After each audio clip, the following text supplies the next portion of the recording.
Here are 3 tips on how to get your enemies to fear Magneto in Marvel Rivals. 1. Rotating his abilities. Magneto's entire playstyle should always revolve around his abilities and survivability that he gets from them.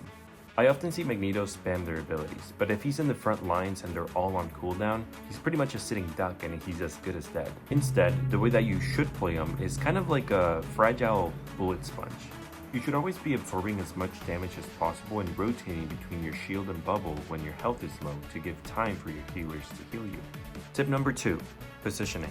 Although it might be tempting to slash people with his sword up close, Magneto should rarely be in close quarters unless there's another tank with you. Magneto has great defensive abilities, but they don't last long and have long cooldowns. So you should always either be near cover or near a tank so that you can swap out with them while your abilities regenerate. Tip number 3. Understanding his ult. Magneto's ult is pretty straightforward, but something to keep in mind is that the longer you hold the ult, the more damage and the wider area of effect it'll have, even without absorbing any projectiles. And so, don't panic and release it quickly. Make sure to hold it as long as possible, but also keep an eye on the meter at the bottom so that it doesn't reach 100 and explode on itself.